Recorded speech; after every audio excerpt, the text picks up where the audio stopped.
श्री सीताराम। हरिवल्लभ भगवान के प्रिय भक्त, भाग 22। भक्तों, आज हम श्री द्रौपदी जी का चरित्र श्रवण करेंगे।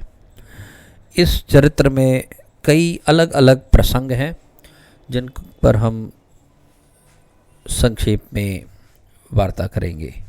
श्री द्रौपदी जी, जो कि पांचाल नरेश की कन्या थी, जिनको हम पांचाली भी कहते हैं, पांचाल राजकुमारी भी कहते हैं, कृष्णा भी कहते हैं, क्योंकि ये श्री कृष्ण की बहन भी थी। द्रोणाचार्य को गुरु दक्षिणा देने के लिए अर्जुन ने द्रुपद को पराजित किया। हालांकि आचार्य द्रोण ने द्रुपद को बंधन से, पाश से मुक्त कर दिया और सिर्फ आधा ही राज्य लेकर के उसको मित्र बना लिया। लेकिन द्रुपद अपने इस अपमान को कभी नहीं भूल सका। द्रुपद ने द्रोणाचार्य से बदला लेने के लिए एक यज्ञ किया, जिससे कि उसको एक संतान की प्राप्ति हो।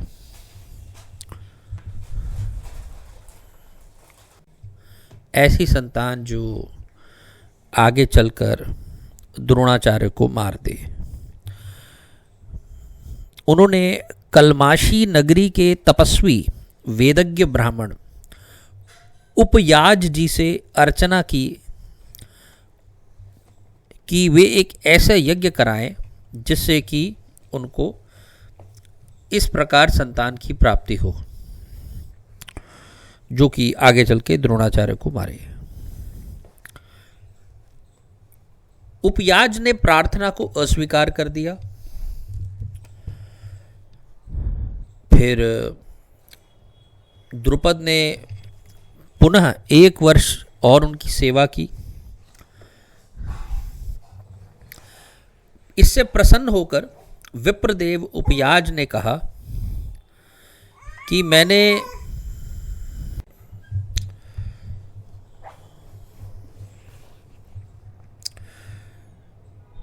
तो महाराज ने पुनः 1 वर्ष सेवा की और इससे प्रसन्न होकर विप्रदेव ने कहा कि मैंने अपने अग्रज यानी अपने बड़े भाई को एक बार भूमि पर गिरा हुआ एक पका हुआ फल उठाकर ग्रहण करते हुए देखा है।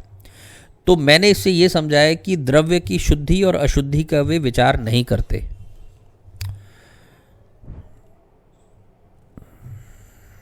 आप उनसे प्रार्थना करें कि वे ऐसा यज्ञ करा लें। महाराज द्रुपद ने उनके अग्रज याज को सेवा से प्रसन्न किया। भक्तों, जैसे कहते हैं कि इंद्र और उपेंद्र, एक इंद्र है, एक उप इंद्र है। जैसे आपने आम भाषा में एक चुनाव आयुक्त, एक उप चुनाव आयुक्त, एक मुख्यमंत्री, एक उप मुख्यमंत्री। इसी तरह से इंद्र बड़ा होता है, उपेंद्र छोटा होता है, मुख्यमंत्री बड़ा होता है, उप मुख्यमंत्री छोटा होता है। इसी प्रकार से याज बड़े थे, अग्रज थे, और उपयाज छोटे थे, उनके छोटे भाई थे। इस प्रकार महाराज द्रुपद ने उनके अग्रज याज को सेवा से प्रसन्न किया। 10 करोड़ गायों की दक्षिणा का प्रलोभन कुछ कम नहीं था और याज ने महाराज के नगर में आकर सविधि यज्ञ कराया। यज्ञ की पूर्णाहुति हुई और उस समय मुकुट, कवच, कुंडल, त्रोण तथा धनुष को धारण किए एक कुमार प्रकट हुआ। उस कुमार का नाम याज ने धृष्टद्युम्न रखा। महाभारत के युद्ध में पांडव पक्ष का पूरे युद्ध में इसी कुमार को सेनापति बनाया गया। इसी कुमार ने पांडव पक्ष की सेना का नेतृत्व किया। यज्ञ कुंड से एक कुमारी भी प्रकट हुई। वह युवती थी, उसका वर्ण श्याम था। उसके समान कोई दूसरी रूपवती स्त्री हो ही नहीं सकती। उसके शरीर से प्रफुल्ल नील कमल की गंध निकलकर 1 कोस भर तक दिशाओं को सुगंधित कर रही थी, सुरभित कर रही थी। और वर्ण की वजह से याज ने उसका नाम रखा कृष्णा। इस रूप में ऋषि कुमारी गुणवती अग्निवेदी से प्रकट हुई थी और महाकाली ने अंश रूप से क्षत्रिय विनाश के लिए उसमें प्रवेश किया। महाराज द्रुपद की महारानी ने याज से प्रार्थना की कि ये दोनों ही संतानें मुझे माता समझें और याज ने एवमस्तु कह दिया।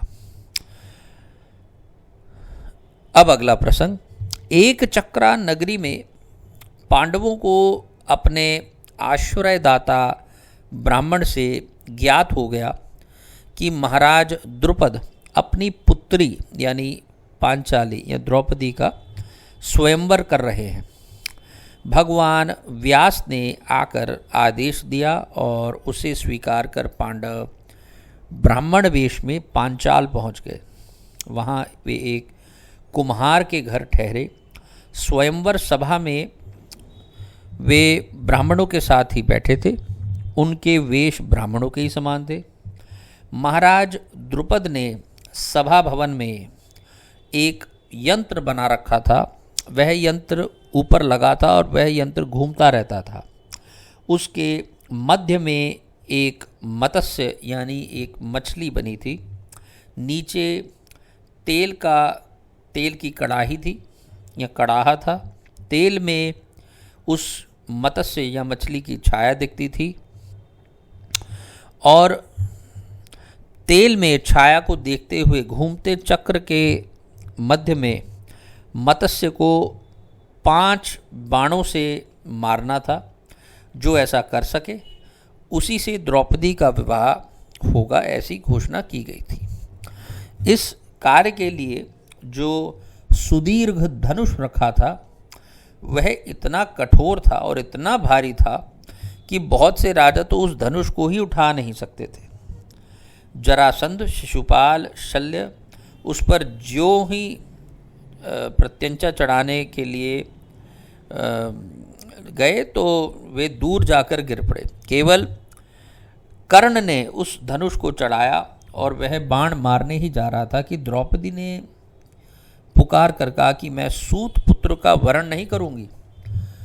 कर्ण अपने अपमान से तिल मिलाकर सूर्य की ओर देखता हुआ अपना धनुष रख के चला गया। राजाओं के निराश होने पर अर्जुन उठे।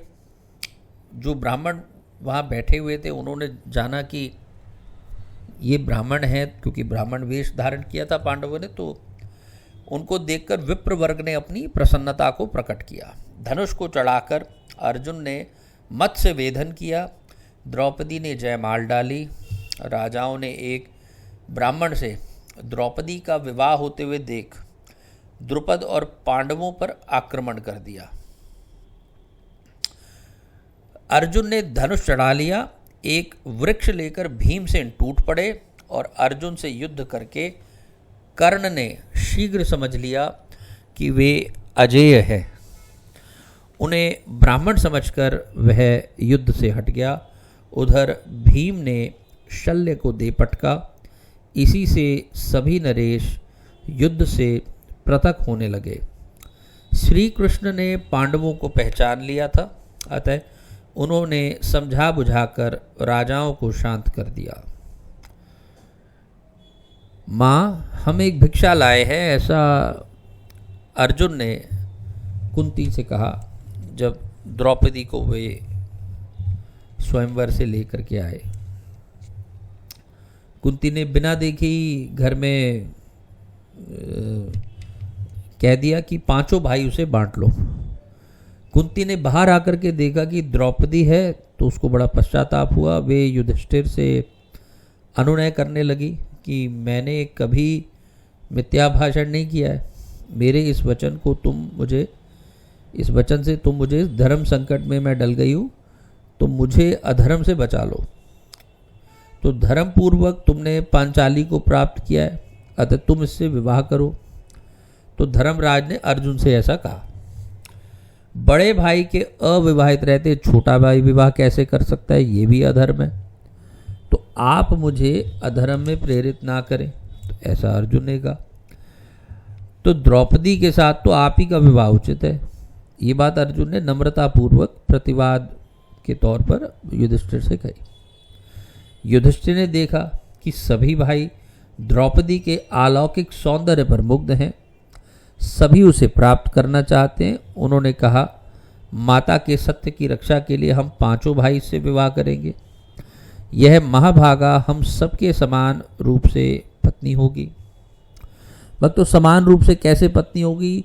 उनका कैसा विशेष त्याग रहता था पांडवों का, केवल एक दृष्टिकोण से सोचना ठीक नहीं है। आप अगला दृष्टिकोण भी देखिएगा तो आपको पता चलेगा कि ऐसा त्याग भी कोई नहीं कर सकता जैसे पांडवों ने किया। श्री कृष्ण ने आकर पांडवों से साक्षात किया और उनसे सत्कृत होकर द्वारका गए। महाराज द्रुपद ने पांडवों के पीछे पीछे धृष्टद्युम्न को भेजा। उनका परिचय प्राप्त करने के लिए धृष्टद्युम्न ने गुप्त रूप से निरीक्षण किया और लौटकर पिताजी से बताया कि लक्षणों से तो वे पांचों भाई बहुत ही शूरवीर क्षत्रिय जान पड़ते हैं।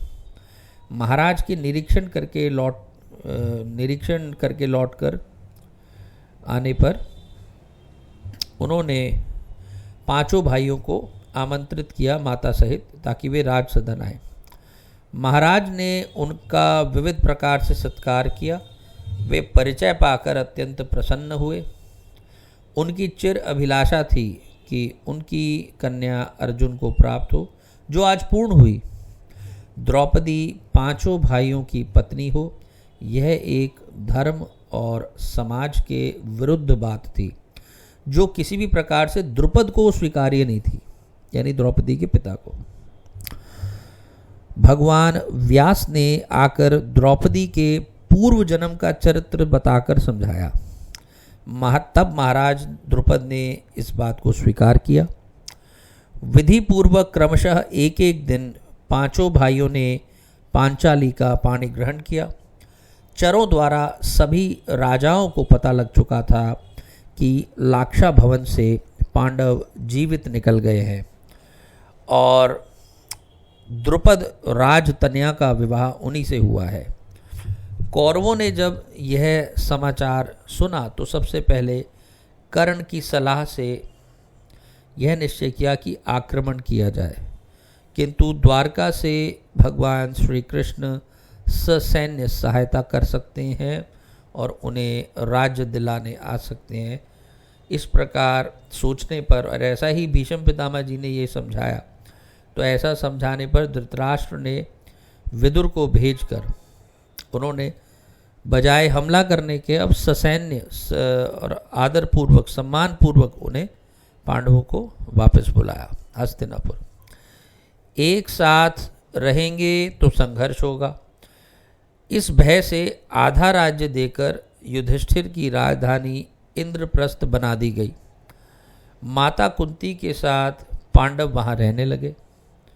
देवर्षि नारद ने पांडवों को उपसुंद की कथा सुनाकर समझाया कि पत्नी के कारण भाइयों का प्रगाढ़ प्रेम शत्रुता में परिवर्तित हो जाता है। पांडवों ने देवर्षि के उपदेश से वह नियम किया कि प्रत्येक भाई एक पक्ष तक, यानी 15 दिन तक द्रौपदी के साथ रहे। एक भाई द्रौपदी के साथ जब अंतःपुर में हो और उसी समय दूसरा भाई अंतःपुर में प्रवेश ना करे। यदि दूसरे भाई ने प्रवेश किया तो वह प्रायश्चित स्वरूप 12 वर्ष का तीर्थाटन करे। भक्तों, ये था पांडवों का त्याग। और ऐसा हुआ भी एक बार एक ब्राह्मण की गऊ दस्यु बलात् ले जा रहे थे, तो रक्षा करने के लिए ब्राह्मण ने पुकार की। अब उस वक्त अर्जुन का जो गांडीव था वो अंतःपुर में था, जहाँ युधिष्ठिर जी महाराज द्रौपदी के साथ थे। अर्जुन ने गांडीव लाकर गऊओं की रक्षा की और क्योंकि वह अंतःपुर में प्रवेश किया अर्जुन ने, तो नियम भंग हो गया। तो उस कारण अर्जुन ने स्वेच्छा से 12 वर्ष तीर्थाटन किया। प्रियादास जी देवी द्रौपदी का स्मरण करते हुए कहते हैं कि द्रौपदी सती की बात कहे, कौन ऐसो पटु खेचत ही पट पट कोटि गुने भय हैं। द्वारका के नाथ जब बोली तब साथ होते, द्वारका सो फेरी आए, द्वारका सो फेरी आए, भक्त वाणी नए हैं। गए दुर्वासा ऋषि वन में पठाए, नीच धर्म पुत्र बोले विनय आवे पन लय हैं। भोजन निवारित या आई कही सोच पर्यो, चाहे तनु त्याग्यो कहो कृष्ण कहूँ गए हैं। भक्तों, अगला प्रसंग अब हम पढ़ेंगे कि श्री कृष्णचंद्र की कृपा से महाराज युधिष्ठिर ने मय के द्वारा निर्मित राजसभा प्राप्त की, दिग्विजय हुई और राजसूय यज्ञ किया गया और वे चक्रवर्ती सम्राट हो गए। यज्ञ समाप्त हो जाने पर एक दिन दुर्योधन राजसभा में आ रहा था। मैं के द्वारा अद्भुत शिल्प के कारण भ्रांत होकर उसने उस स्थल को जल समझा और वस्त्र ऊपर उठा लिए। आगे जल कुंड को स्थल समझा और आगे बढ़ा जा रहा था कि उसमें वो गिर पड़ा। सभी वस्त्र भीग गए। भीम तथा द्रौपदी को हंसी आ गई। दुर्योधन को अत्यंत अपमान का अनुभव हुआ।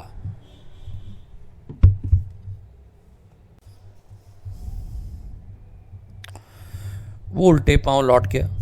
अपमान का बदला लेने के लिए अपने मामा शकुनी से मंत्रणा करके उसने धर्मराज को जुआ खेलने के लिए निमंत्रण दे दिया।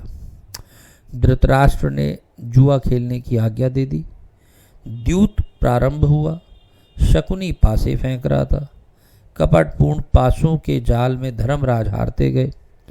पहले धन, फिर गौवे, फिर राज्य, फिर कोष, सब कुछ हारने पर जुए के उन्माद में अगली बाजी जीतने की आशा में वे अपने एक एक करके भाइयों को दांव पर लगाते गए। अंत में अपने को ही हार गए। कर्ण, दुर्योधन आदि ने प्रोत्साहित किया और द्रौपदी दांव पर लगी। बाजी तो हारनी थी ही। दुर्योधन ने दूत को आदेश दिया, जा और द्रौपदी को यहाँ पकड़ के लेकर के आ, अब वो हमारी दासी है। द्रौपदी उस समय रजस्वला थी। यह सुनकर उनके दुख का पार नहीं रहा। दूत उन्हें नहीं लेके आ सका तो दुशासन बड़े भाई के आदेश से गया। भागकर गांधारी के यहाँ जाने पर भी वह दुष्ट उनके राजसूय यज्ञ के अवभृत स्नान से पवित्र केशों को पकड़कर घसीटता हुआ राजसभा में ले आया। वे अत्यंत करुण स्वर से विलाप कर रही थी। कर्ण ने उन्हें अनेक पतियों की पत्नी कहा और पन्या कहा और अपमानित किया। पांडव मस्तक नीचे किए हुए बैठे थे। द्रौपदी की पुकार और धिक्कार उनके कान सुनने में असमर्थ से थे। धर्मराज पहले अपने को दांव पर हारे या मुझे? पहले अपने दांव पर हार जाने के पश्चात मुझे दांव पर लगाने का उन्हें क्या अधिकार रह गया था? बड़े करुण स्वर में द्रौपदी ने सबसे प्रार्थना की। भीष्म, द्रोण, कृप आदि सबने मस्तक झुका लिया। दुर्योधन के द्वारा अपमानित होने के भय से सब मौन हो रहे थे। दुशासन, देखते क्या हो, इसका वस्त्र उतार लो और निर्वस्त्र करके यहां बिठा दो। दुर्योधन ने अपनी वाम जंघा वस्त्रहीन करके दिखाई। कर्ण ने स्वयंवर सभा के अपमान का स्मरण करते हुए व्यंग्य करके दुर्योधन का समर्थन किया। दुशासन ने साड़ी का आंचल पकड़ लिया।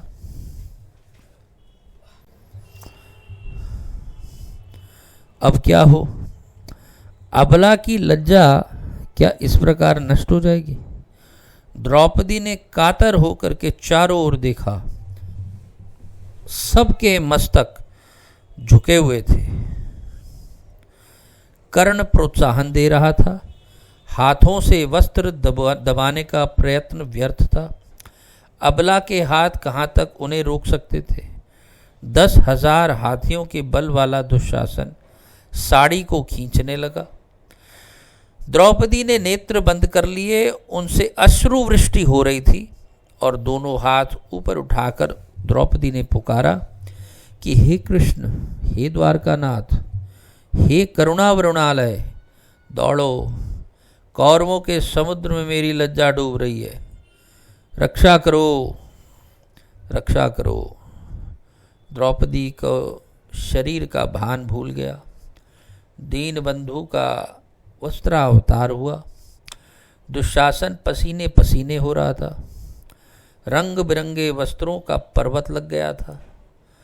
उस 10 हाथ की साड़ी का और छोर नहीं पता चल रहा था। सब एकटक आश्चर्य से देख रहे थे। महाराज, बहुत हो गया। शीघ्र ही द्रौपदी को संतुष्ट कीजिए, नहीं तो श्री कृष्ण के सुदर्शन चक्र के प्रकट होकर आपके पुत्रों को काट डालने में अधिक विलंब नहीं होगा। ऐसा विदुर ने कहा धृतराष्ट्र जी को, और पूरा वर्णन धृतराष्ट्र को सुनाया।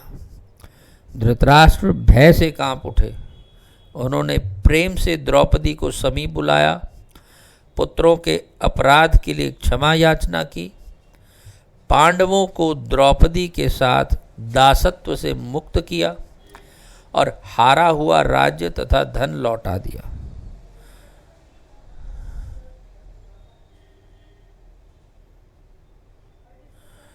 दुर्योधन ने पिता की उदारता से दुखी होकर किसी तरह से केवल एक बाजी और खेलने की आज्ञा प्राप्त की, और जो उस बाजी को हार जाएगा वह भाइयों तथा स्त्री के साथ 12 वर्ष वन में रहेगा। वनवास के अंतिम वर्ष में वह गुप्त रहेगा। यदि उसका पता लग जाए तो पुनः 12 वर्ष वह वन में रहेगा। और इस प्रकार पांडव भी राजी हो गए और युधिष्ठिर इस नियम पर पुनः द्यूत में फिर हार गए। माता कुंती को विदुर के घर छोड़कर वे द्रौपदी के साथ वन में चल दिए। दुखी उदास पांडवों के साथ प्रजा के बहुत सारे लोग चले। वे किसी प्रकार लौटा दिए गए, किंतु कुछ ब्राह्मण 11 वर्ष तक उनके साथ वन में रहे और गुप्तवास प्रारंभ होने पर वे विदा हो गए। अब अगला प्रश्न। राजसूय यज्ञ की समाप्ति पर भगवान श्री कृष्ण द्वारका चले गए थे। शाल्व ने अपने कामचारी विमान सौभ के द्वारा उत्पात मचा रखा था। पहुंचते ही केशव ने शाल्व पर आक्रमण किया।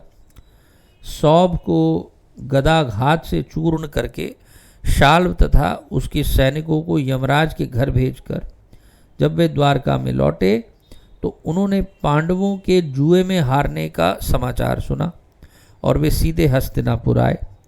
वहाँ से जहाँ वन में पांडव अपनी स्त्रियों, बालकों और प्रजावर्ग एवं विप्रों के साथ थे, वे वहाँ पहुँचे। पांडवों से मिलकर उन्होंने कौरवों के प्रति रोष प्रकट किया।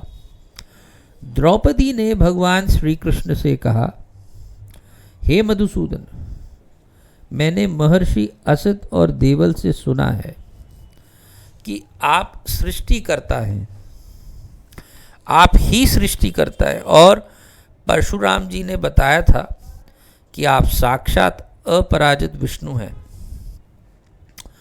आप ही यज्ञ हैं, ऋषि, देवता और पंचभूत स्वरूप है। जगत अपने एक अंश में उपस्थित है, वो आपके एक अंश में स्थित है और त्रिलोकी में आप व्याप्त हैं। निर्मल हृदय महर्षियों के हृदय में आप ही स्फुरित होते हैं। आप ही ज्ञानियों तथा योगियों की परम गति हैं। आप विभु हैं, आप सर्वात्मा हैं। आपकी शक्ति से ही सबको शक्ति प्राप्त होती है। आप ही मृत्यु, जीवन तथा कर्म के अधिष्ठाता है। आप ही परमेश्वर हैं। मैं अपना दुख आपसे ना कहूँ तो फिर किससे कहूँ। द्रौपदी के नेत्रों से अश्रु गिरने लगे। वे कह रही थी कि मैं महापराक्रमी पांडवों की पत्नी, धृष्टद्युम्न की बहन और आपकी सखी हूँ। कौरवों की भरी सभा में मेरे केश पकड़कर मुझे घसीटा गया। मैं एक वस्त्रा रजस्वला थी, मुझे नग्न करने का प्रयत्न किया गया। ये अर्जुन, ये भीम, ये मेरी रक्षा नहीं कर सके। इसी नीच दुर्योधन ने भीम को विष देकर जल में बांधकर फेंक दिया था। इसी दुष्ट दुर्योधन ने पांडवों को लाक्षा भवन में भस्म करने का प्रयत्न किया। इसी पिशाच ने मेरे केश पकड़कर घसीटवाया और आज भी वह जीवित है। पांचाली फूट फूट कर रोने लगी। उनकी वाणी अस्पष्ट सी हो गई। वे श्री कृष्ण को उलाना दे रही थी कि तुम मेरे संबंधी हो और मैं अग्नि से उत्पन्न गौरवमयी स्त्री हूं। तुम पर मेरा पवित्र अनुराग है, तुम पर मेरा अधिकार है और रक्षा करने में तुम समर्थ हो। तुम्हारे रहते मेरी ये दशा हो रही है। भक्तवत्सल भगवान और ना सुन सके। उन्होंने कहा, हे कल्याणी, जिन पर तुम रुष्ट हुई हो उनका जीवन समाप्त हुआ समझो। उनकी स्त्रियां भी इसी प्रकार रोएंगी और उनके आंसू, उनके अश्रु सूखने का जो मार्ग है अब वो नष्ट हो चुका है। थोड़े ही दिनों में अर्जुन के बाणों से गिरकर वे श्रृगाल और कुत्तों के आहार बनेंगे। मैं प्रतिज्ञा करता हूँ कि तुम समझो कि तुम सम्राज्ञी बनकर रहोगी। आकाश फट जाए, चाहे समुद्र सूख जाए, चाहे हिमालय चूर चूर हो जाए, मेरी ये बात असत्य नहीं होगी। द्रौपदी ने अर्जुन की ओर देखा। अर्जुन ने अपने सखा की बात का समर्थन किया। श्री कृष्ण अपने साथ सुभद्रा और अभिमन्यु को लेकर द्वारका गए। धृष्टद्युम्न द्रौपदी के पुत्रों को पांचाल ले गए। सभी आगत राजा अपने अपने देशों को लौट गए। विनय पूर्वक धर्मराज ने प्रजा वर्ग को लौटा दिया। अब अगले प्रसंग पर चलते हैं। वन में भगवान श्री कृष्ण पांडवों से मिलने के लिए सत्यभामा जी के साथ आए। एकांत में सत्यभामा ने कृष्णा से पूछा, यहाँ कृष्णा का अर्थ है द्रौपदी, कि बहन तुम्हारे पति लोकपालों के समान शूरवीर है, तुम ऐसा क्या व्यवहार करती हो कि तुम पर कभी वे रुष्ट नहीं होते, तुमसे सदा ही प्रसन्न रहते हैं, तुम्हारे सदा ही वश में रहते हैं। तुम मुझे भी कोई एक ऐसा व्रत, तप, तीर्थ, मंत्र, औषधि, विद्या, जप, हवन या कोई उपचार बताओ जिससे ये मेरे पतिदेव भगवान श्री कृष्ण श्याम सुंदर सदा ही मेरे वश में रहें। द्रौपदी ने कुछ तो स्नेहपूर्वक उत्तर दिया और कुछ रोषपूर्वक। सत्य, तुम तो मुझसे दुराचारिणी स्त्रियों की बातें पूछ रही हो। मैं ऐसी स्त्रियों की बात क्या जानूं? मुझ पर ऐसी शंका करना तुम्हारे लिए उचित नहीं है। जब पति जान लेता है कि पत्नी उसे वश में करने के लिए कोई तंत्र मंत्र कर रही है तो वह उससे डरकर दूर भागने लगता है। इस प्रकार चित्त में उद्वेग होता है, तो फिर शांति कैसे बनेगी? तंत्र मंत्र आदि से कभी भी पति वश में नहीं किया जा सकता, इससे तो अनर्थ ही होता है। धूर्त लोग स्त्रियों के द्वारा पति को ऐसी वस्तुएं खिला देते हैं जिससे भयंकर रोग हो जाते हैं। पति के शत्रु इसी बहाने पति को विष पिला देते हैं। ऐसी स्त्रियां मूर्खतावश अपने पति को जलोदर, कुष्ठ, अकाल वार्धक्य, नपुंसकता, उन्माद या बधिरता जैसे रोगों का रोगी बना देती हैं। पापियों की बातें मानने वाले पापियों की बातें मानने वाली पापी नारियां इस प्रकार अपने पति को अनेक कष्ट देती हैं।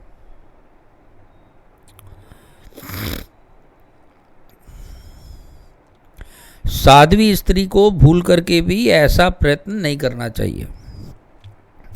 फिर द्रौपदी ने अपनी दिनचर्या बताई कि मैं अहंकार और क्रोध को छोड़कर पांडवों की तथा उनकी दूसरी स्त्रियों की बड़ी ही सावधानी से सेवा करती हूँ। मैं ना कभी ईर्ष्या करती हूँ। मैं केवल सेवा के लिए अपने मन को वश में करके पतियों के अनुकूल रहती हूँ। ना तो मैं कोई अभिमान करती हूँ, ना ही मैं कोई कभी कटु भाषण करती हूँ। असभ्यता से खड़ी भी नहीं होती, बुरे स्थान पर भी नहीं बैठती, बुरी बातों पर दृष्टि भी नहीं देती और पतियों का दोष ना देखकर उनके संकेतों के अनुसार व्यवहार करती हूँ। कितना भी सुंदर पुरुष हो, मेरा मन पतियों के अतिरिक्त उधर नहीं जाता। पतियों के स्नान भोजन करने के लिए पतियों के स्नान भोजन किए बिना मैं स्नान या भोजन नहीं करती। उनके बैठ जाने पर बैठ जाती हूँ। उनके घर में आने पर उठकर आदर पूर्वक उनको आसन और जल देती हूँ। घर के बर्तनों को स्वच्छ रखती हूँ। सावधानी से रसोई बनाती हूँ। समय पर भोजन कराती हूँ और घर को स्वच्छ रखती हूँ। गुप्त रूप से अन्न का संचय रखती हूँ। कभी किसी का तिरस्कार नहीं करती। दुष्ट स्त्रियों के पास तक नहीं जाती। द्वार पर बार बार खड़ी नहीं होती। कूड़ा फेंकने के स्थान पर अधिक नहीं ठहरती। पति से पृथक रहना मुझे पसंद नहीं। पतियों के घर से कार्यवश बाहर जाने पर पुष्प चंदन का उपयोग छोड़कर व्रत करती हूँ। मेरे पति जिन वस्तुओं को खाते हैं, पीते हैं या सेवन नहीं करते, मेरे पति जिन वस्तुओं को या तो नहीं खाते, नहीं पीते या सेवन नहीं करते, उनसे मैं दूर रहती हूँ। स्त्रियों के शास्त्र विहित सभी व्रत रखती हूँ। अपने को सदा वस्त्र अलंकार से सजाए रखती हूँ। इसके बाद द्रौपदी ने और भी बताया कि मेरी पूज्या सास ने जो कुछ भी मेरे कुटुंब आदि के धर्म बताए हैं उन सब का भी मैं पालन करती हूँ।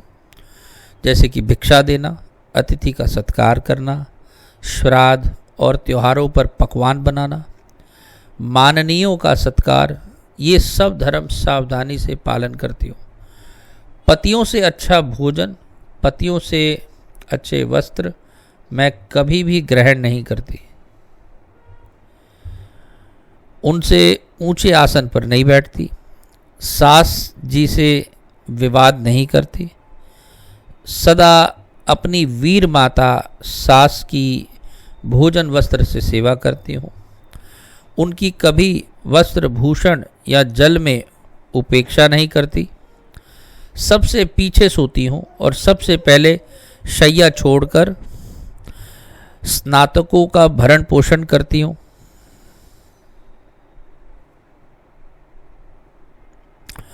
धर्मराज के भवन में प्रतिदिन 8 सहस्र ब्राह्मण स्वर्ण पात्र में भोजन करते थे।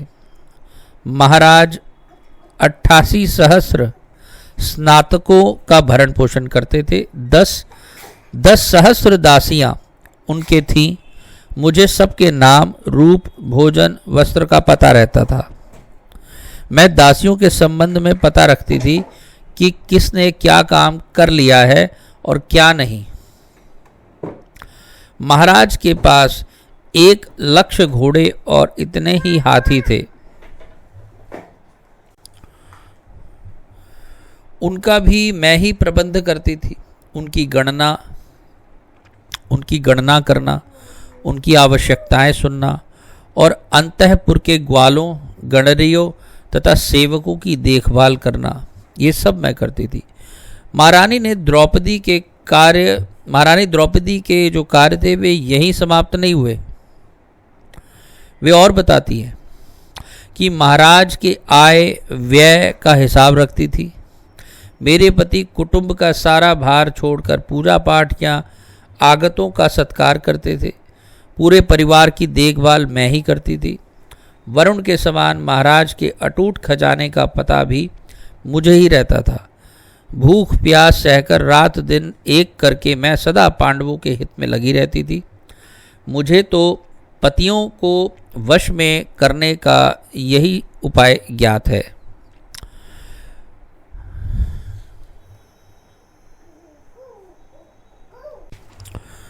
महारानी कृष्णा यानी द्रौपदी जी सचमुच गृह स्वामिनी थी।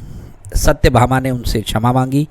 विदा होते समय पांचाली ने उन्हें पति को वश करने का जो निर्दोष मार्ग बताया, उस पर उन्होंने कहा कि तुम सुहृदता, प्रेम, परिचर्या, कार्यकुशलता तथा विविध प्रकार के पुष्प, चंदन आदि से भगवान श्री कृष्ण की सेवा करो।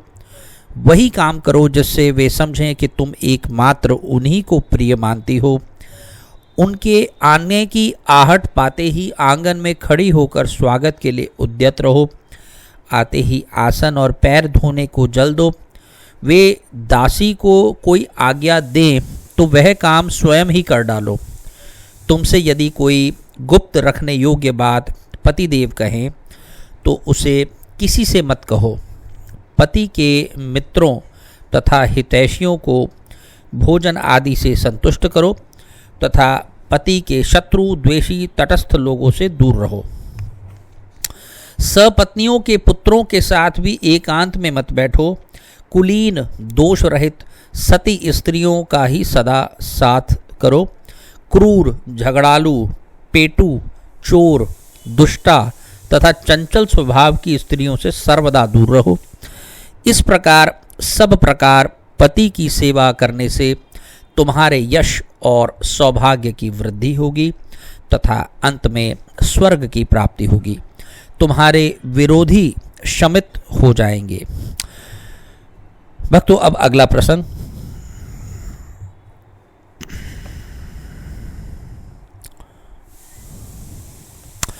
एक बार श्याम सुंदर जी भगवान श्री कृष्ण ने कहा, कृष्णे यानी द्रौपदी, मैं बहुत दूर से आया हूँ, थक गया हूँ, बहुत भूख लगी है। अपना गृह प्रबंध पीछे करना, पहले मुझे कुछ खाने को दो। पांडवों ने आश्चर्य से देखा था कि अकस्मात दारूक के रथ रोकते ही श्री कृष्ण कूदकर पर्णकुटी में चले गए।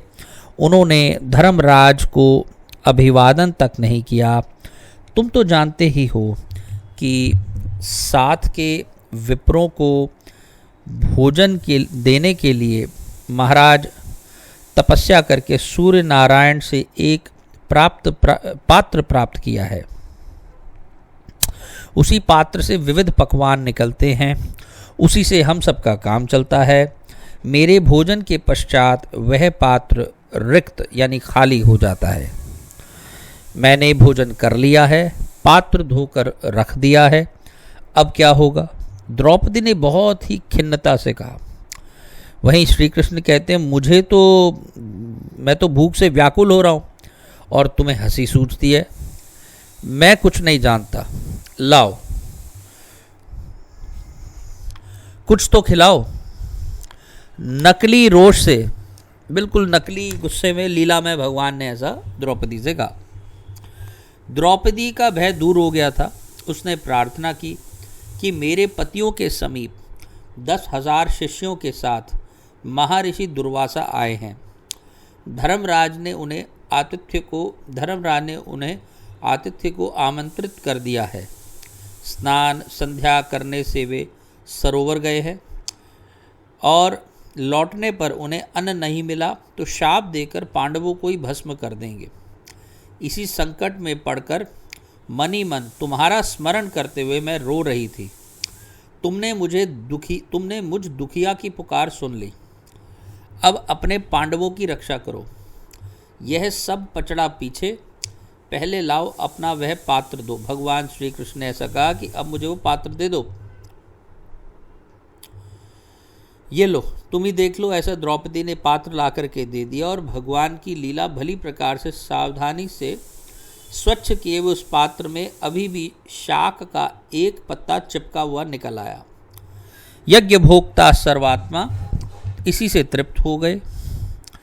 माधव ने वह पत्ता उठाकर मुख में डाल लिया। अब वह पुनः भोजन का क्रम आरंभ हो गया था। अतः पात्र भर गया। उसे तो अब द्रौपदी ने भोजन ना करने तक अन्न देते रहना था। जाओ, ऋषियों को बुलाओ। श्री कृष्ण ने सहदेव को बाहर जाकर के आज्ञा दी। वहाँ जल में खड़े ऋषियों का उदर विश्वात्मा श्री कृष्ण के मुख में शाख डालते ही भर गया था। खट्टी सी डकारें आ रही थी। दुर्वासा जी ने सोचा कि युधिष्ठिर अन्न प्रस्तुत करेंगे। अब हम भोजन तो कर नहीं सकते, कहीं अन्न व्यर्थ नष्ट हो जाता तो धर्मराज जी रुष्ट हो जाएंगे, और धर्मराज जी रुष्ट हो जाएंगे तो ऐसा ना हो लेने के देने पड़ जाएं। धर्मराज भगवान के सच्चे भक्त हैं। अब दुर्वासा महर्षि को अभी भी अम्बरीश पर जो रुष्ट होकर जो कष्ट पाने की जो घटना थी वो उनको भूली नहीं थी, जब सुदर्शन चक्र दुर्वासा जी के पीछे पड़ा था। तो उन्होंने ये सोचा कि भागने में ही कल्याण है। सहदेव ने लौटकर बताया कि वहाँ तो कोई है ही नहीं। महर्षि कहीं अर्धरात्रि आकर अन्न ना मांग लें तो पांडव चिंतित हो गए। दुर्वासा अब नहीं आएंगे। भगवान श्री कृष्ण ने ये कहा कि दुर्वासा अब नहीं आएंगे। दुष्ट दुर्योधन ने अपनी सेवा से प्रसन्न करके उनसे वरदान ले लिया था कि शिष्यों के साथ भी तुम्हारा आतिथ्य ग्रहण करने तब पधारें जब पांचाली भोजन कर चुकी हो। इस कष्ट को मैंने निवारित कर दिया। श्री कृष्ण ने ऐसा आश्वस्त कर दिया। श्री प्रियादास जी इस घटना का वर्णन अपने एक कवित में इस प्रकार कहते हैं कि सुनियो भागवती को वचन भक्ति भाव भरियो करियो मन आए, श्याम पूजे ही ये काम है, आवत ही कही मोही भूख लागी, देवो कछु महासकुचाए, मांगे प्यारो नहीं धाम है, विश्व के भरणहार धरे हैं आहार, अजू हम सो दुरावो कही वाणी अभिराम है, लग्यो शाक पत्र पात्र जल संग पाई गए, पूर्ण त्रिलोकी विप्र गिनय कौन नाम है। और इस प्रकार ये प्रियादास जी ने इस घटना का वर्णन अपने कवित्व में किया। अब एक अलग प्रसंग। सिंधु के नरेश जयद्रथ सब प्रकार से सज धज कर विहार करने के लिए शाल्व देश की ओर जा रहा था। उसने एकांत में द्रौपदी को वन में देखा। पांडव आखेट के लिए गए हुए थे। आखेट यानी शिकार के लिए गए हुए थे। जयद्रथ द्रौपदी को देखते ही मुग्ध हो गया था। उसने अपने साथी राजा, जिसका नाम था कोटिकास्य को परिचय जानने के लिए भेजा। कोटिकास्य ने समीप जाकर मधुर शब्दों में परिचय पूछा और अपना परिचय दिया। द्रौपदी ने बड़े संकोच से कहा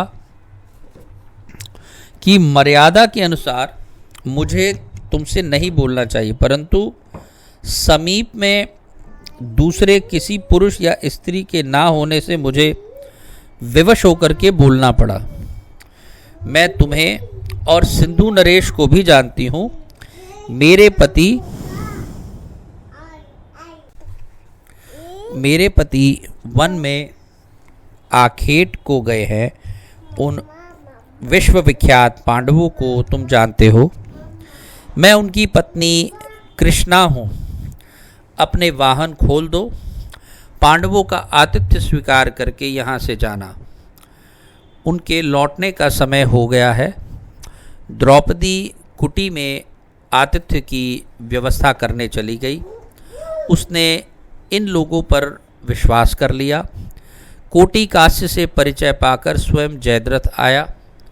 उसने पहले तो कुशल पूछी और पांडवों को राज्यहीन निर्धन कहकर द्रौपदी से कहने लगा कि वह उनको छोड़कर सिंधु की महारानी बने। द्रौपदी ने उसे फटकारा। उसने कहा कि मेरे पति युद्ध में देवता और राक्षसों का भी वध कर सकते हैं। मूर्खतावश अपने नाश के लिए तूने मेरे प्रति कुदृष्टि की है। जयद्रथ ने पुनः धमकाया कि कृष्णा कि तू सिंधु नरेश की महारानी बन। तो द्रौपदी ने कहा कि तू एकाकिनी समझकर मुझ पर बल दिखा रहा है, पर मैं तेरे सन्मुख दीन वचन नहीं बोल सकती।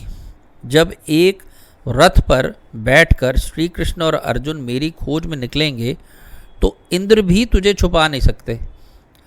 अभी मेरे पति आकर तेरी सेना का नाश कर देंगे।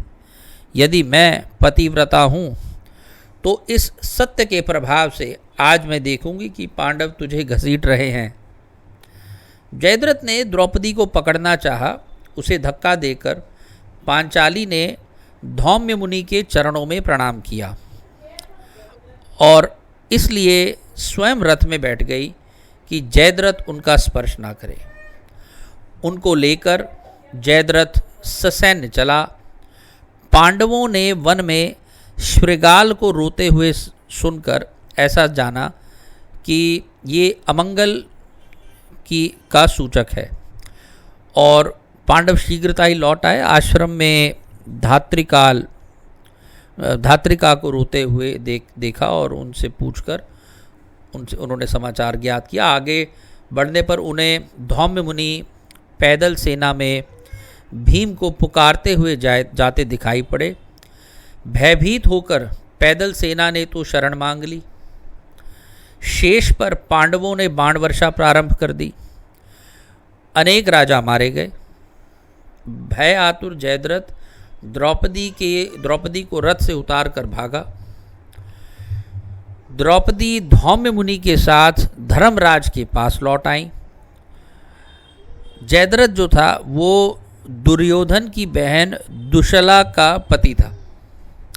तो बहन दुशला का ध्यान करके जयद्रथ को मारना मत, बहन को विधवा मत करना, ऐसा युधिष्ठिर ने भीम को आदेश दिया। भीम ने दौड़कर जयद्रथ को ललकारा और पराजित करके पकड़ लिया। उसको पटक पटक कर उसकी मरम्मत कर दी। सिर के केश मूंड कर केवल 5 चोटियां रख दी और दासत्व स्वीकार करवा के उसे बांध कर वे ले आए। इस दशा में उसे देखकर द्रौपदी को दया आ गई। उन्होंने भीमसेन से कहा, महाराज के इस दास को अब छोड़ दो।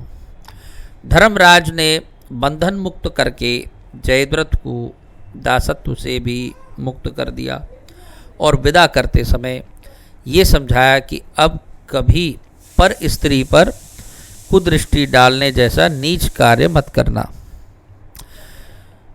भक्तों, अब अगला प्रसंग। महारानी सुदेशना के यहाँ पर द्रौपदी ने कहा कि वे एक सैरंध्री हैं और अपने लिए एक योग्य कार्य चाहती हैं।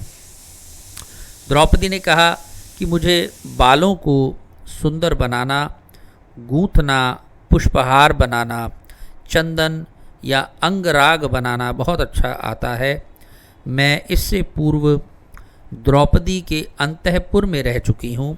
वक्त तो यहाँ पांडवों का अज्ञातवास चल रहा है और वे विराट और सुदेशना के यहाँ पर अलग अलग कामों में लगकर अपना परिचय छुपाते हुए कार्यरत हैं। तो यद्यपि द्रौपदी एक स्वयं में महारानी है, किंतु वह एक सैरंध्री यानी कि जो रानी के केशों को और उनकी पुष्प से और चंदन से अंगराग से सेवा करती है, वो बन करके ये कहती है द्रौपदी कि मैं स्वयं द्रौपदी के अंतःपुर में कार्यरत रह चुकी हूँ, मुझे केवल भोजन और वस्त्र चाहिए। पांचाली ने विराट की महारानी सुदेशना को जब ये बताया और उसे नगर में भटकते हुए देख महारानी ने उसे बुला लिया। सुदेशना ने कहा कि तुम तो देवताओं के समान सुंदर हो, ये कार्य तुम्हारे योग्य नहीं है। तुम्हें अंतःपुर में रखने का ये भय है कि महाराज तुम पर आसक्त हो जाएंगे। तब द्रौपदी ने कहा कि 5 परम पराक्रमी गंधर्व मेरे पति हैं, जो भी मुझ पर कुदृष्टि करता है उसे वो रात्रि में ही मार डालते हैं। जो मुझसे पैर नहीं धुलवाता और झूठे का स्पर्श नहीं कराता उसका वे मंगल करते हैं। कृष्णा ने ऐसा आश्वासन देकर सुदेशना को एक तरीके से भयमुक्त किया। सुदेशना ने भी कहा कि ठीक है, तुम्हें पैर नहीं धोने होंगे और तुम्हें उच्चिष्ट को भी स्पर्श नहीं करना होगा, तुम मेरे समीप आदरपूर्वक निवास करो। एक दिन विराट के सेनापति जिसका नाम था कीचक, उसने अंतःपुर में सैरंध्री को देख करके कहा कि तुम तो बहुत सुंदर हो, तुम कौन हो? ये सैरंध्री का कार्य तुम्हारे योग्य नहीं है, तुम मुझे स्वीकार करो। कीचक उसके सौंदर्य पर मुग्ध हो गया था। द्रौपदी ने पर स्त्री के प्रति आकर्षित ना होने के लिए उसे समझाया, किंतु वह दुष्ट बराबर हठ करता रहता था। गंधर्वों का भय भी उस पर कोई प्रभाव न डाल सका। उसने द्रौपदी से कोरा उत्तर पाकर अपनी बहन सुदेशना से प्रार्थना की। सुदेशना ने भी द्रौपदी को अस्वीकार करने पर बलपूर्वक एक बहाने से कीचक के भवन में भेज दिया। उन्मत्त कीचक ने द्रौपदी को पकड़ने का प्रयत्न किया। किसी प्रकार उसे धक्का देकर भागकर वो राज्यसभा में आई। पीछे दौड़ता हुआ कीचक वहां भी पहुंचा और उसने द्रौपदी को केश पकड़कर पटक दिया तथा पाद प्रहार किया।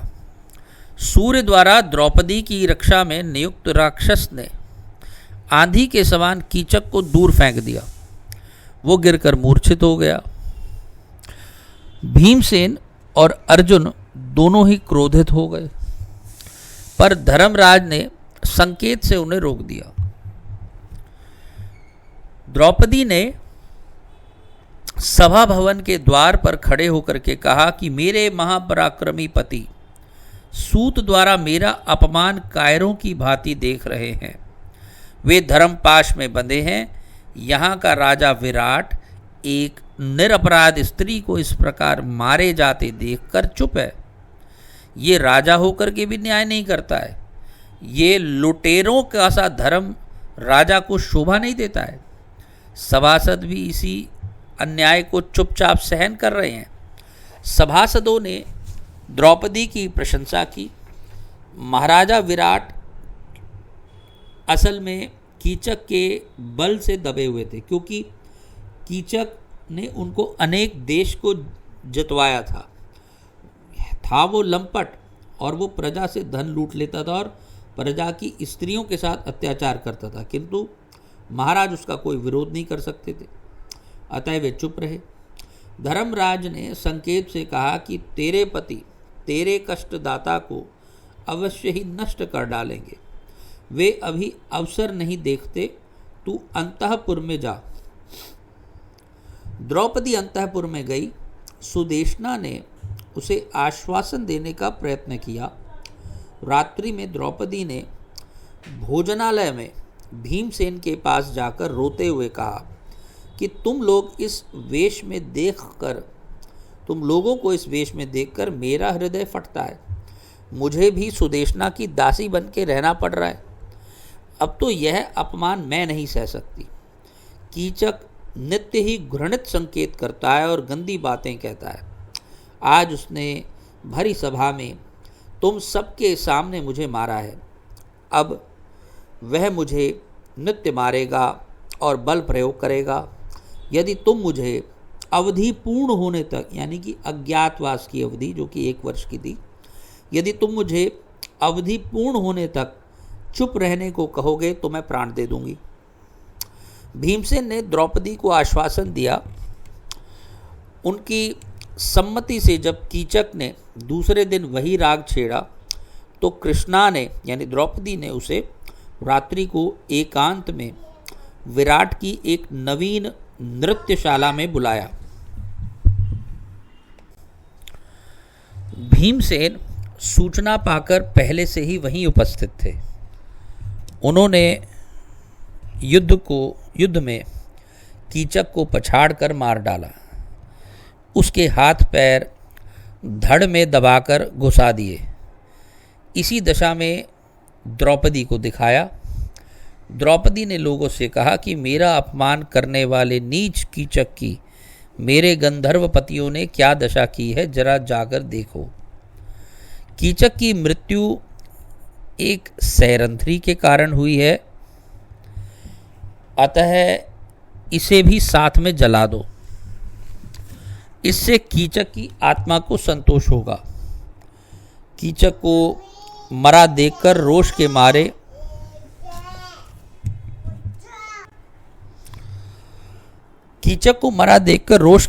उप कीचकों ने ऐसा निश्चय किया। उनके भय से डरे हुए विराट ने भी ऐसा करने की आज्ञा दे दी। उन्होंने द्रौपदी को बांध लिया और शमशान की ओर ले जाने लगे। आर्तनाद करती हुई द्रौपदी रक्षा की पुकार करने लगी, जिसको भीमसेन ने सुना। नगर परकोटा लांघ कर वे पहले ही शमशान घाट में पहुंच गए। एक महान वृक्ष उखाड़ कर दौड़े। उन्हें देखकर उपकीचक भाग गए। भीम ने उन सबको मार डाला और द्रौपदी को बंधन मुक्त कर दिया। भीम अपना काम करके पुनः उसी मार्ग से भोजनालय पहुंच गए। भद्रे, महाराज गंधर्वों से बहुत डरे हुए हैं। तुम अत्यंत सुंदरी हो और पुरुष स्वाभाविक कामी होते हैं। तुम्हारे गंधर्व पति बड़े क्रोधी हैं। उन्होंने 105 उपकीचकों को मार डाला है। अतः महाराज ने कहा है कि तुम अब यहाँ से जहाँ इच्छा हो वहाँ चली जाओ। अंतःपुर में पहुँचते ही सुदेशना ने ऐसा द्रौपदी से कहा। इसके ऊपर द्रौपदी ने कहा कि महाराज, मुझे 13 दिन और क्षमा करें। मेरे गंधर्व पति इसके पश्चात स्वयं मुझे यहाँ से ले जाएंगे और वे महाराज का भी मंगल करेंगे। सैरंध्री द्रौपदी की इस बात का प्रतिवाद करने का साहस अब रानी सुदेशना में नहीं था। 13 दिन के पश्चात गुप्तवास की अवधि समाप्त होने पर पांडव प्रकट हो गए। पांडवों के वनवास की अवधि समाप्त हुई। विराट नगर में उनके पक्ष के नरेश एकत्र होने लगे। अनेक ऋषियों ने, विदुर ने तथा औरों ने सभी ने दुर्योधन को समझाया, किंतु वो बिना युद्ध के 5 ग्राम भी पांडवों को देने के लिए प्रस्तुत नहीं था। अंतिम प्रयत्न के रूप में शांति दूत बनकर स्वयं श्री कृष्ण विराट नगर से हस्तिनापुर गए और उनको जाने को उद्यत देखकर द्रौपदी ने उनसे कहा कि जनार्दन, अवध्य का वध करने में जो पाप होता है वही पाप वध्य का वध ना करने में भी होता है। मैं अपने अपमान को भूल नहीं सकी हूँ। शांति की भिक्षा, दुर्योधन की भिक्षा मेरी अंतर ज्वाला को शांत नहीं करेगी। यादव, पांडव और पांचाल के शूरों के रहते मेरी ये दशा है? यदि आपका मुझ पर तनिक भी स्नेह है तो कौरवों पर कोप कीजिए। जाहु भले कुरुराज पर, धारी दूत वर वेश, भूल न जइयो पे वहां केशव द्रौपदी केश। अपने काले काले सुदीर्घ केशों को हाथ में लेकर श्री कृष्ण को दिखाते हुए रोकर पांचाली ने कहा कि आज 12 वर्ष से इन केशों में कंघी नहीं पड़ी है, ये बांधे नहीं गए हैं। जिसने इनको भरी सभा में खींचा है उस दुष्ट दुशासन की उसी भुजा के रक्त से धोकर मैं इनको बांधूंगी, ऐसी मैंने प्रतिज्ञा की है। मधुसूदन, क्या ये केश आजीवन खुले ही रहेंगे? यदि पांडव कायर हो गए हैं, यदि वे युद्ध नहीं करते हैं, तो मैं अपने 5 पुत्रों को आदेश दूंगी, बेटा अभिमन्यु उनका नेतृत्व करेगा। मेरे पिता और भाई यदि मेरी उपेक्षा कर दें तो मैं तुम्हारे पैर पकड़ूंगी। क्या मेरी प्रार्थना पर तुम द्रवित नहीं होगे? क्या तुम्हारा चक्र शांति रहेगा? मैं कौरवों की लाशों को धूल में तड़पते हुए देखना चाहती हूँ।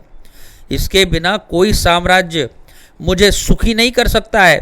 श्री कृष्ण ने गंभीरता से कहा कि कृष्णे, आंसुओं को रोको, इस नाटक को हो जाने दो।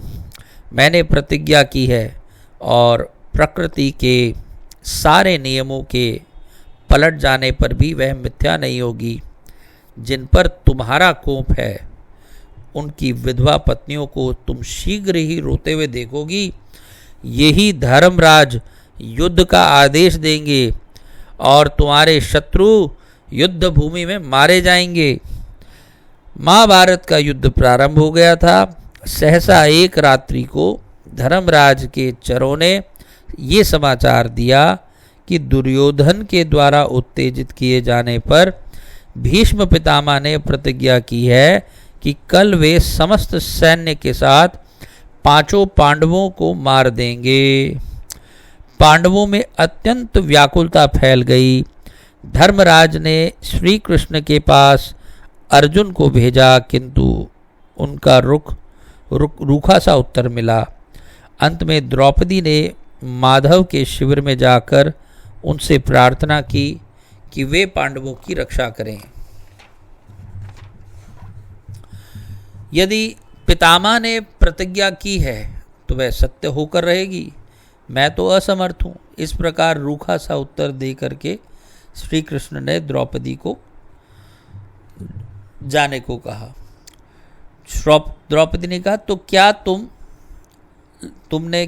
तुमने लंबी लंबी शपथें खाकर मुझे झूठा ही आश्वासन दिया था?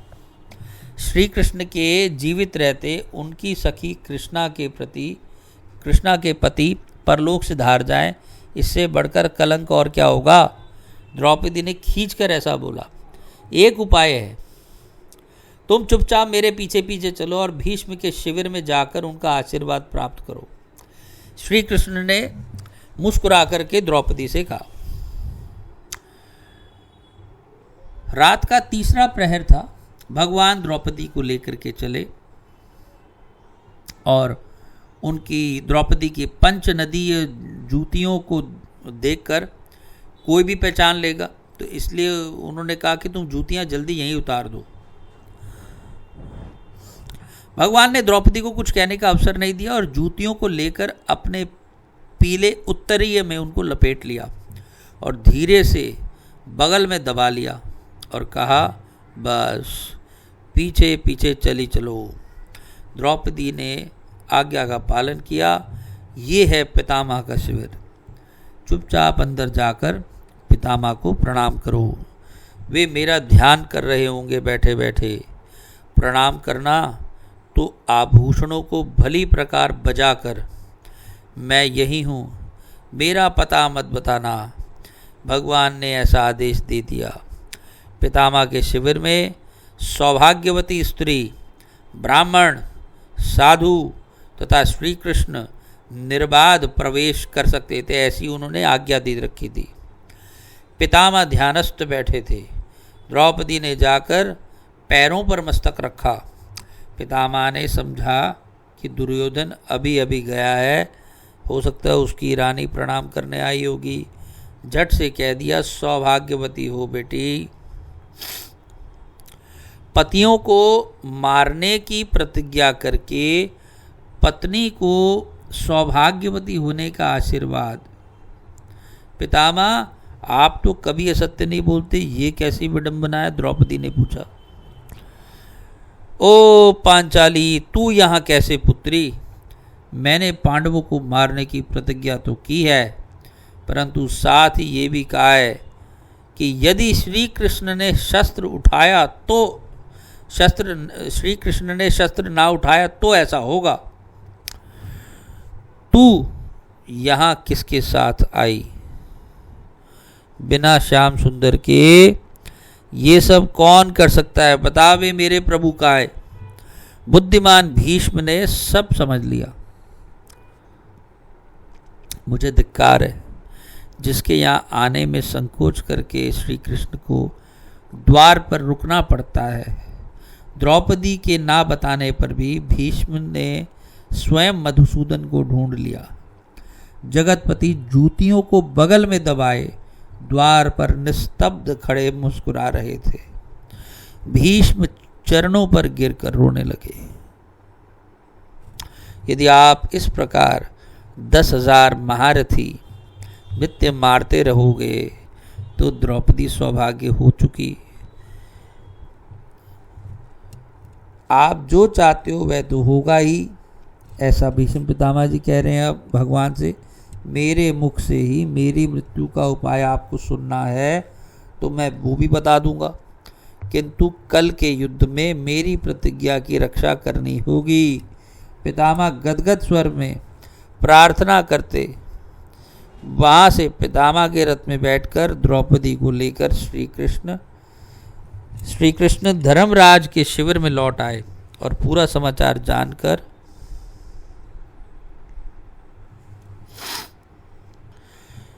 पांडवों का समस्त शोक दूर हो गया।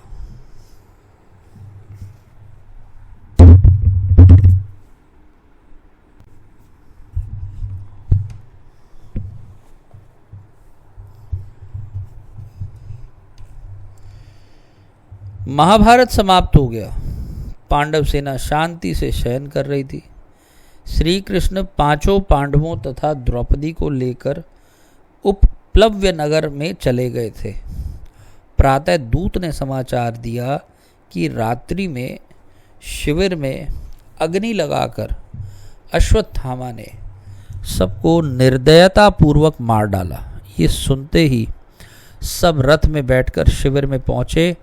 अपने मृत पुत्रों को देखकर द्रौपदी ने बड़े ही करुण स्वर में क्रंदन करते हुए कहा, मेरे पराक्रमी पुत्र यदि युद्ध में लड़ते हुए मारे गए होते तो मैं संतोष कर लेती। क्रूर ब्राह्मण ने निर्दयता पूर्वक उन्हें सोते समय मार डाला है। द्रौपदी को धर्मराज ने समझाने का प्रयत्न किया, परंतु पुत्र के शव के पास रोती माता को क्या समझाएगा कोई। भीम ने क्रोधित होकर अश्वत्थामा का पीछा किया। श्री कृष्ण ने बताया कि नीच अश्वत्थामा भीम पर ब्रह्मास्त्र का प्रयोग कर सकता है। अर्जुन को लेकर वे भी पीछे पीछे रथ में बैठकर गए। अश्वत्थामा ने ब्रह्मास्त्र का प्रयोग किया। उसे शांत करने के लिए अर्जुन ने भी उसी अस्त्र से उसको शांत करना चाहा। दोनों ब्रह्मास्त्रों ने प्रलय का दृश्य उपस्थित कर दिया। भगवान व्यास तथा देवर्षि नारद प्रकट होकर ब्रह्मास्त्रों को लौटा लाने का आदेश उन्होंने देने लगे। तो अर्जुन ने ब्रह्मास्त्र लौटा लिया और पकड़कर द्रोण पुत्र को उन्होंने बांध लिया और अपने शिविर में ले आए। अश्वत्थामा को पशु की भांति बंधा हुआ देखकर निंदित कर्म से उसकी श्री तो नष्ट हो ही गई थी, उसने अपना सिर झुका रखा था। अर्जुन ने उसे लाकर द्रौपदी के सन्मुख खड़ा कर दिया। गुरुपुत्र को इस दशा में देखकर द्रौपदी को दया आ गई। उन्होंने कहा, इन्हें जल्दी छोड़ दो। जिनसे संपूर्ण अस्त्र शस्त्रों की आप लोगों ने शिक्षा पाई है, वे भगवान द्रोणाचार्य पुत्र रूप में स्वयं उपस्थित हैं। जैसे पुत्रों के शोक में मुझे दुख हो रहा है, मैं रो रही हूँ, ऐसे ही प्रत्येक स्त्री को होता होगा। देवी कृपा से ये शोक ना हो, वे पुत्र शोक में मेरी तरह ना रोएं। ब्राह्मण, तू सब प्रकार से पूज्य होता है, इन्हें शीघ्र ही छोड़ दो। ब्राह्मणों का हमारे द्वारा कोई अनादर नहीं होना चाहिए।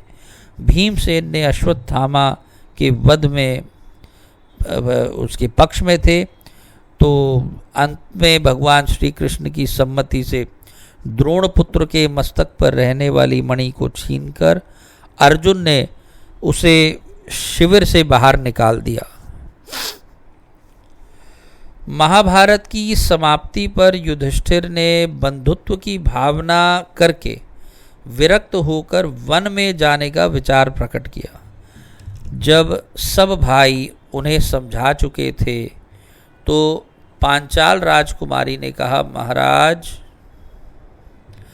आपने द्वैत वन में बार बार कहा है कि शत्रुओं को जीतकर आप हम सबको सुखी करेंगे, और अब आप अपनी बातों को मिथ्या क्यों कर रहे हैं? मेरी सास कुंती जी भी कभी झूठ नहीं बोलती। उन्होंने भी कहा था कि आप शत्रुओं पर विजय करके साम्राज्य का उपभोग करेंगे। अपनी माता के वचनों को आप क्यों मिथ्या कर रहे हैं? दुष्टों को दंड देकर, निर्बलों की रक्षा करके, अनाथों की सहायता करके, विप्रों को दान देकर प्रजा पालन करने वाला राजा निःश्रेयस को प्राप्त हो करता है। आप अपने धर्म को छोड़कर किस विधर्म के प्रलोभन में वन जाना चाहते हैं? आपने दान में शास्त्र सुनाकर, युद्ध में धोखा देकर या अन्याय से यह राज्य नहीं पाया है। धर्म युद्ध में शत्रुओं का दमन करके आपने इसे प्राप्त किया है। आपने संपूर्ण पृथ्वी पर शासन प्राप्त किया है। अब आप इस दायित्व से क्यों विमुख होते हैं? मैं पुत्रों के मरने पर भी केवल आपकी ओर देखकर ही जीवित हूँ। आप भी यदि चले जाएंगे तो मैं कैसे जीवित रहूँगी? आपके ये पराक्रमी भाई आपके लिए ही जीवन धारण किए हैं। आपके लिए उदासीनता उचित नहीं है। शासन कीजिए, यज्ञ कीजिए और ब्राह्मणों को दान दीजिए। महाराज युधिष्ठिर ने दीर्घकाल तक शासन किया। उन्होंने द्रौपदी के साथ 3 अश्वमेध यज्ञ किए। द्वारका से लौटकर अर्जुन ने जब यदुवंश के क्षय का समाचार दिया तो परीक्षित का राज्याभिषेक करके धर्मराज ने अपने राजोचित वस्त्रों का त्याग कर दिया, मौन व्रत धारण किया और वे निकल पड़े। भाइयों ने भी उन्हीं का अनुकरण किया। द्रौपदी ने भी वल्कल वस्त्र पहने और पतियों के पीछे चल पड़ी। धर्मराज सीधे उत्तर की दिशा में चलते रहे और बद्रिका आश्रम से भी ऊपर हिम प्रदेश में जा रहे थे। द्रौपदी सबके पीछे चल रही थी। सब मौन थे, कोई किसी की ओर देखता नहीं था।